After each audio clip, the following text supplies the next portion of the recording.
Now stay tuned to the following radio broadcast. You're listening to the Victory Station, AM 1360. We're glad you chose us. Thank you. It's Impact with the Florida Star, the largest, oldest, and most read African-American newspaper in Northeast Florida and South Georgia. And now, here's the host, the publisher of the award-winning Florida Star, Clara McLaughlin. This is Opio, and I am sitting in for Clara McLaughlin, who is the owner of the Florida Star newspaper, also Star TV 18.2, where we will also air this video, aside from WCGL. Great black media is what we're about. Man, we got a great show lined up for you today. We're going to be talking about Colin Kaepernick.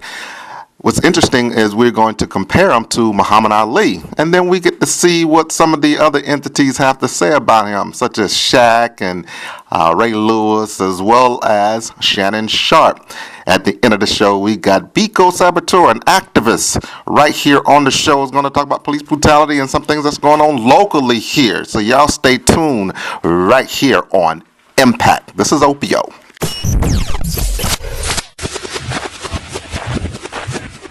My conscience won't let me go shoot my brother or some darker people or some poor, hungry people in the mud for big, powerful America and shoot them for what? They never called me nigger.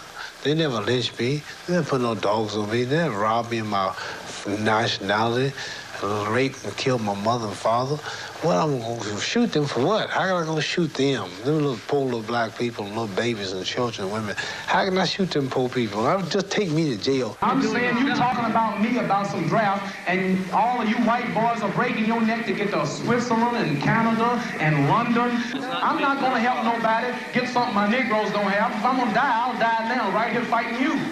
If I'm going to die, you my enemy. My enemy is the white people, not Viet Congs or Chinese or Japanese. You my opposer when I want freedom. You my opposer when I want justice. You my opposer when I want equality. You won't even stand up for me in America for my religious beliefs, and you want me to go somewhere and fight, but you won't even stand up for me here at home. What are you trying to accomplish? What would you like this to be the end game for you? That's basically. Ultimately, it's to bring awareness and make people realize what's really going on in this country. There are a lot of things that are going on that are unjust, people aren't being held accountable for, and that's something that needs to change. That's something that, this country stands for freedom, liberty, justice for all, and it's not happening for all right now. Is this something that's evolved as a philosophy in your mind, and how has this kind of progressed that you make a stand like this?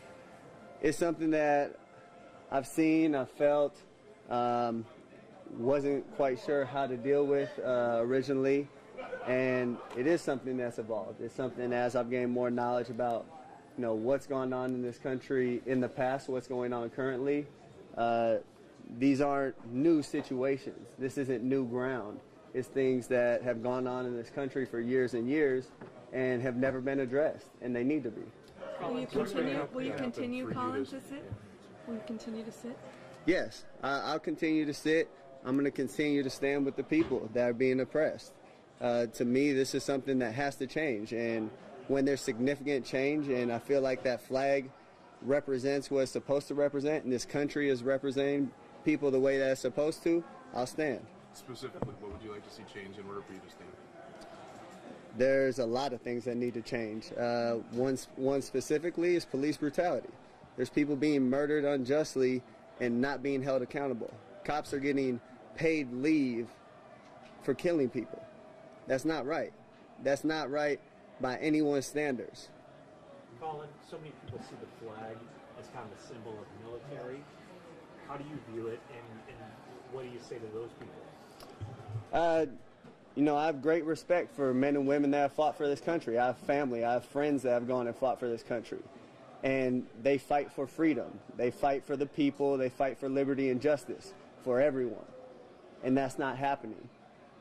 People are dying in vain because this country isn't holding their end of the bargain up as far as, giving freedom and justice and liberty to everybody. It's something that's not happening.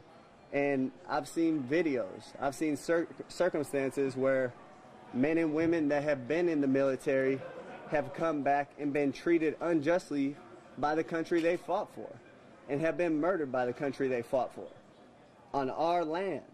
That's not right. Colin, did you personally feel oppressed? Personally? There have been situations where I feel like I've been ill-treated, yes, but this stand wasn't for me. This stand wasn't because I feel like I'm being put down in any kind of way. This is because I'm seeing things happen to people that don't have a voice, people that don't have a platform to talk and have their voices heard and affect change. So I'm in a position where I can do that, and I'm going to do that for people that can't. Is this the first year that you haven't stood up? Did you do it other years, or is this the first time? This year's the first year that I've done this. And you did all the preseason games so far? Yes. This is the first time it was noticed? Yes. How did your teammates respond when you explained yourself today, and what was the support like for you?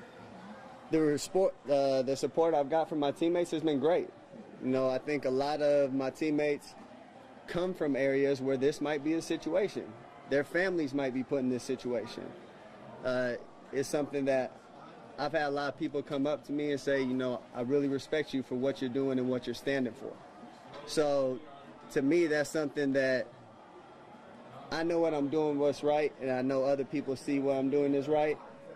It's something that we have to come together, we have to unite, we have to unify and make a change.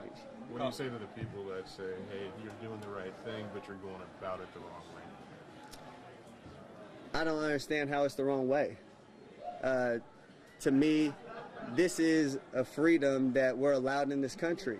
And going back to the military thing, it's a freedom that men and women that have fought for this country have given me this opportunity by the contributions they have made. So I don't see it as going about it the wrong way. This is something that has to be said. It has to be brought to the forefront of everyone's attention. And when that's done, I think people can realize what the situation is and then really affect change. You've done it every preseason game. Are you almost relieved that it took this game and the questioning that followed to let your voice be heard? It wasn't something that I really planned as far as it blowing up. It was something that I personally decided I just can't stand for what this represents right now. It's not right. And the fact that it has blown up like this, I think is a good thing. You know, it brings awareness. Everybody knows what's going on, and this sheds more light on it.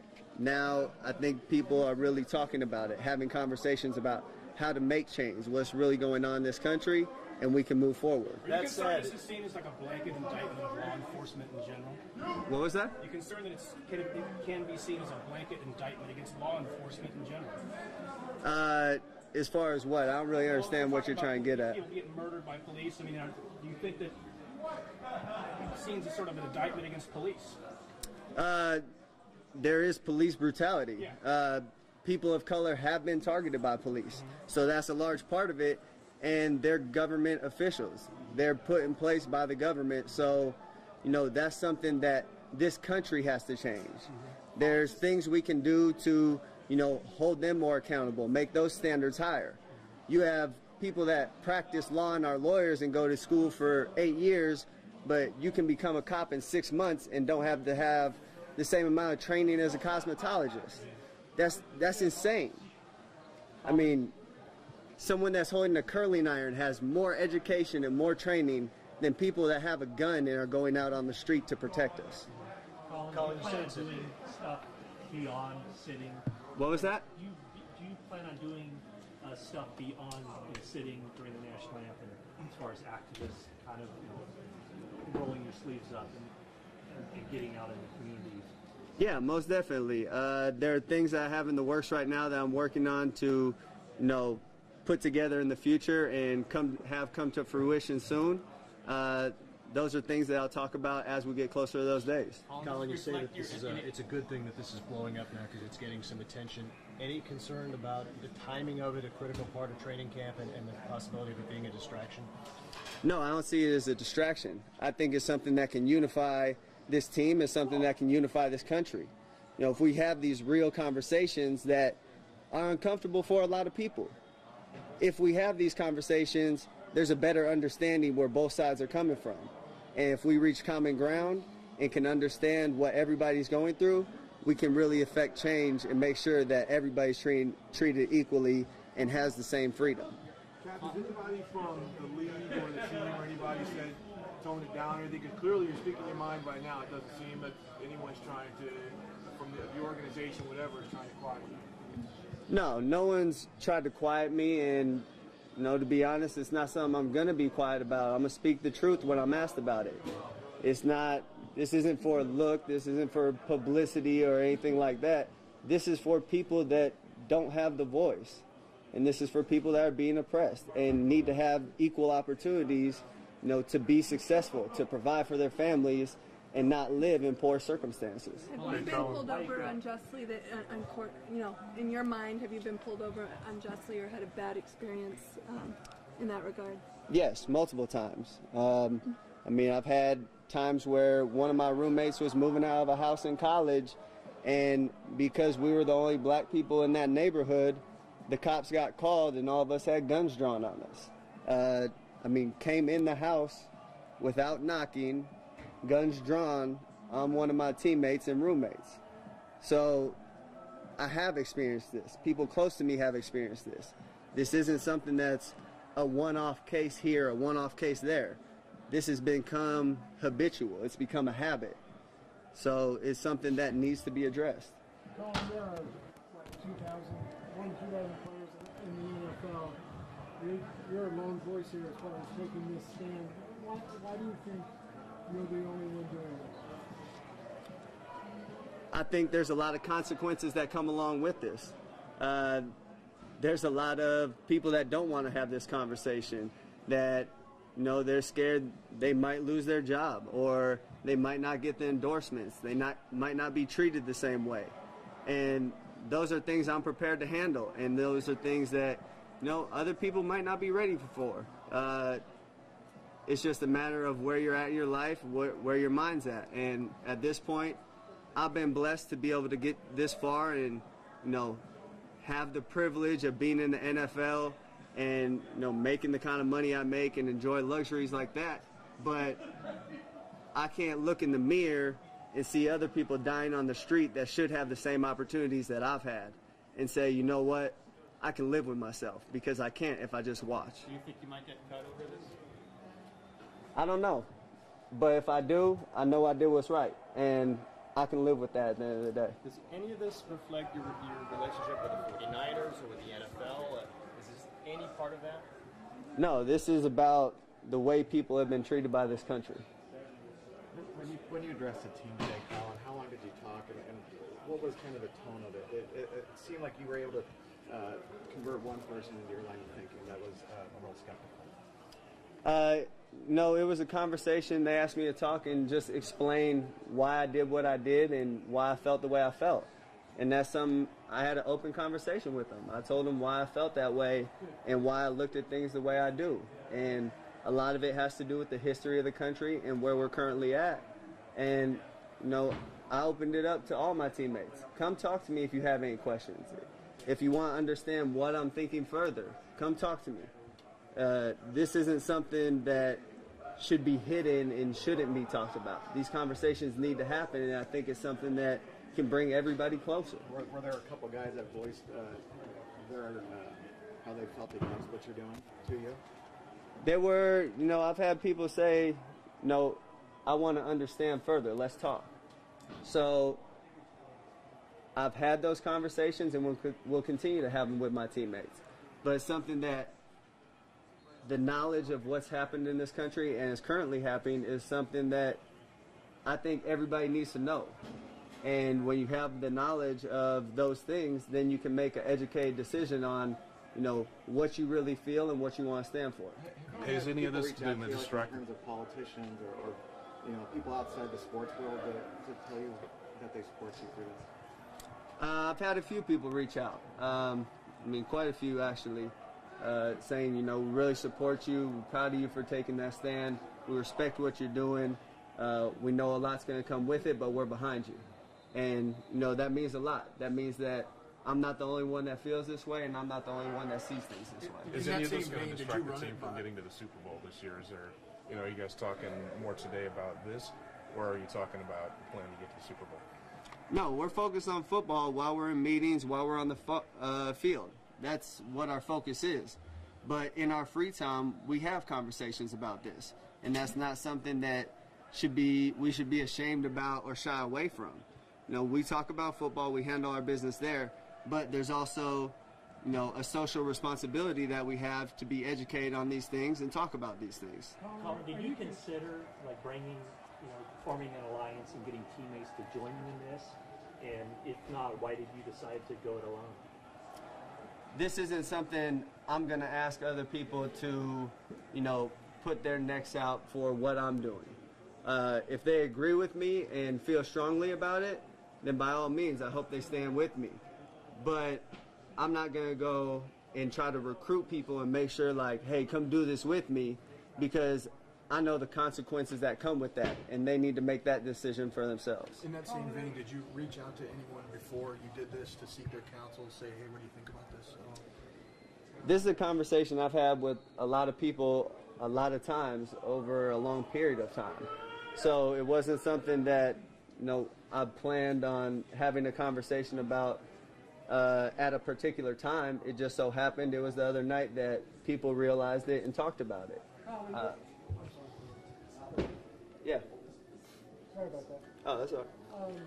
Clearly, you know, you understand why you're doing this. You want to bring a voice to other people. You want to raise consciousness about certain issues.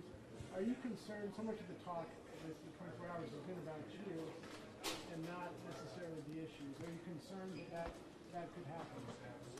I do think that, you know, the talk has been more about me, more about, I know a lot of people's initial reactions thought it was bashing the military, which it wasn't. That wasn't my intention at all. I think now that we have those things cleared up, we can get to the root of what I was saying and really address those issues.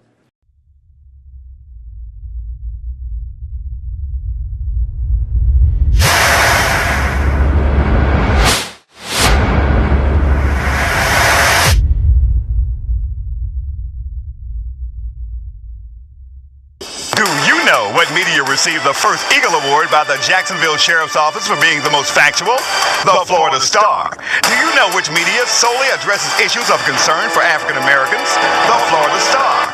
Do you know which media carries local, state, national, and international news regarding African Americans? The Florida Star. Do you know the only media that carries a special section for our youth at home and the schedule for 3 black television networks? Now you know the Florida Star. Northeast Florida's largest, oldest, and most read African American newspaper, serving since 1951 in more than 200 locations. The Florida Star. News you can use, news you can trust. The people's choice, striving to make a difference. Subscribe today. Call 766-8834. That's 766-8834. Pick up the Florida Star at over 200 locations, or to have it delivered, call 766-8834. The Florida Star, speaking truth to power. Welcome back to Impact. This is Opio Saccone here. All right, since you heard in context Colin Kaepernick, we also heard Muhammad Ali. But now we get to hear a couple people like Ray Lewis and as well as Shaq get to hear him criticize that stance. But then we got Shannon Sharp that's going to kind of bring it home for us. And right after that, we got my man Biko, activist. We're going to talk a little bit about some local police issues right here. So stay tuned. I mean, to each his own. It's something I wouldn't do. You know, his comments were there injustices. There have always been injustices. You know, me personally, I would probably go about it a different way. You know, my question is, what happened last year? How come you didn't decide to do this last year or the year before that or the year before that? So I don't know, Colin, but again, to each his own. I don't really have a say on it, but I would never do that. My father was a military man, and, you know, he protected his country. Uncles are in law enforcement. You know, they go out and work hard every day. Just, you know, other ways to get your point across. The only thing that unites us as a country right now is that. And Really? That's the thing that you can't, I don't care what the issue is. I get it 100%. Listen, I'm in this fight with him. But what he's trying to do and the stage he's doing it, it's absolutely not the stage to do it on. World War II, there are a lot of African Americans that went to foreign They sure soil did. to fight. They were fighting for freedoms in a foreign land that when they came home, they didn't enjoy themselves. Under that flag, with those veterans. So think about this. You go to Germany and you go overseas and you fight for freedoms of people you have no idea, have nothing in common with. In the very country that you're representing, when you come back to it, you're a second-class citizen. Correct. Me, Agreed. I have a very unique perspective, Skip. Okay. I'm from rural South Georgia. You are. I'm 48 years old, Skip. And if I don't tell you my religion, you can't guess it. If I don't tell you my mom's name, you couldn't guess it. I was dirt poor. 1,000 square feet, 10 people sometime, cement floors, tin roof. I'm well off now. The one thing that I've been for 48 years is black. That's what you see. You don't see my religion. You don't see my orientation. You don't know my political affiliation. But you see this. I see people get on shows and the officers say non-compliance. Well, I saw a guy in Florida, a white guy, stab 2 people, kill him, stabbed another guy, was eating the guy's face. Female officer tased him. They have to wait 10, 15 minutes, and they take him alive. I see a guy selling CDs, and he's killed. I see a guy selling loose leaf cigarettes, and he's killed. See, that's what gets us up in arms. I should. Because you say non-compliance is a death sentence. If a man is gnawing a man's face after he's killed 2 people, we see what happened in Colorado. The guy killed 12, and they take him alive. We see what happened in Charleston. 9 parishioners. He drives. Not only do they take him alive, they take him by Burger King because he's hungry. So you think we're supposed to be okay with this?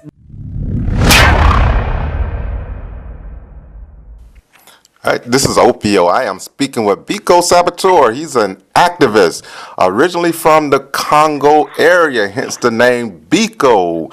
Hey, I remember Stephen Biko. Go look at the movie Cry Freedom. As a matter of fact, Denzel Washington played an incredible Biko character. This is this young brother's name, and he's on the ground doing a number of different things, and we wanted to have him on, particularly where police are concerned. This show, we're going to be talking about Kaepernick, and so we wanted to be able to talk about what's going on here locally as well. Biko, how's it going, brother? Oh, man, we're still out here, man. We're still trying to organize. Everything is moving forward, so I'm well, so I say. Good. Okay, you're on the ground with the Vernell Bing situation. Tell us why people should continue to care and think about what's going on on the issue of Vernell Bing. Yeah, what's going on with the issue of Vernell Bing is the racism and the white supremacy that continue to terrorize our neighborhood. You know, just a few months, just a few weeks ago, there was a invisible empire Ku Klux Klan flag placed on a memorial. Right. You know, when you're looking at that type of support, and you're looking at it like, man, this got to be a racial motive because it's sparking some type of racial hate on young black man that's being shot down in the city of Jacksonville. So we think that it's some other thing that's going on that and the sheriff need to come clean and the police department need to come clean on wanting to have transparency. Yeah. Right. And so now there are police officers out here. We just saw one police officer resign recently. His name was Edwards. He killed a Dravidian Williams over in Arlington some years back. He was actually fired off the force by Rutherford. The union got together. He got brought back on the force. He's saying in his letter, in his disgruntled letter to the department once he resigned, that he did not like sitting at a desk for 11 hours a day, but they did not want to put him back on the streets because it seemed like he did not follow directions and somebody's life was lost, Brother Dravidian Williams. But then there's a police officer that has killed a couple people here. I think it's Officer Noble. Talk a little bit about who Officer Noble is. Yeah, based on my experience with Officer Noble, probably dated back in probably 2007, 2008. Between those 2 years, you know, Officer Noble is known for being very racist, very mean, and very disrespectful and rude. So every interaction with this officer is completely like a battle. Like he was trying to report something that we don't know what his hate so much about. So you know him. He had been involved in previously police involved shootings almost dated back in 2008. Come 2010 with him murdering a young black man named Kiko Battle. You know. Tico Battle? Yes, Kiko Battle. Okay. Yes. And he was murdered on 18th and Laura, right in front of his family and friends. And the same officer come back and shoot another kid right here on Springfield area. And come now, 2015, but a shooting of 16-year-old Kendrick Austin. I mean, you see this officer who previously. What's the last name? What's the last name? You say Kendrick who? Kendrick Alston. LaKendrick Alston.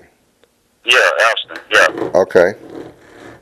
Yes, and I mean, you see these actions by these officers, and he's also being placed in the same community that he shoot these young black men at. Why are you telling us? You know what I'm saying? Why are you showing that and make it to the point that he become a sarge, you know, as on one over here around Springfield area and some of the north side areas. And this officer, he's out here in the street doing exactly the same thing that he's been previously doing since 2008. And this Officer Noble, it seems like they've said that every shooting has been justified. What do you think about that? Yes, I think there needs to be a thorough investigation on this officer. I don't think this officer needs to be in the community patrolling young black men, majority of the black community, you know. And just recently, he was spotted right there on 9th and Ronald 9th and Liberty, where when he was approached by this car, that he was at least 3 officers out there. He's out there looking in the car, this is his face expression. You could tell like something is wrong with this officer. He needs some type of mental psychiatrist evaluation, you know.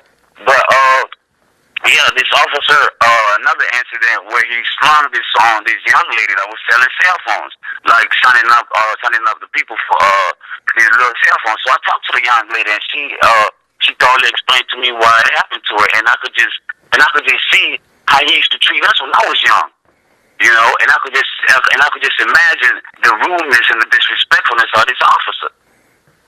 So we have an Officer Noble that's been involved in a number of shootings where young black kids have been killed. It goes for the saying, if you are in the right, but somebody else is always getting hurt, then maybe you need to look at yourself. Because you got officers that have been on the force for 20, 30 years and never killed anybody, never even pulled a weapon, some of them.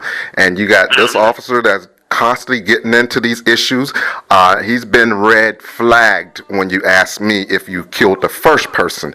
But when you talk about a number of different incidents and people in the neighborhood saying that the person has mental issues, then it seems like it might be time for JSO to take some leadership here. Because again, now no normal person can just kill somebody and then kill somebody again, and you continue to keep them on the job saying that this is a sane person, or that you have a sane policy when it comes to police officers. So I think that's something JSO really have to look at, that particular officer. Brother Biko, thank you, brother. Tell me what else you got going on before I let you go. Other than that, man, you know, we're still here trying to organize on the issue of Renell being junior. Now, you know, Officer Tyler Landeville needs to be arrested, and immediately, if we're looking for transparency, I think that's what needs to be happening. He needs to be held accountable. So that's all we ask for. All right, brother. Biko, I appreciate it, brother. Okay, peace. I hope you enjoyed the show. We will see you next time right here. This is Opio signing out from Impact.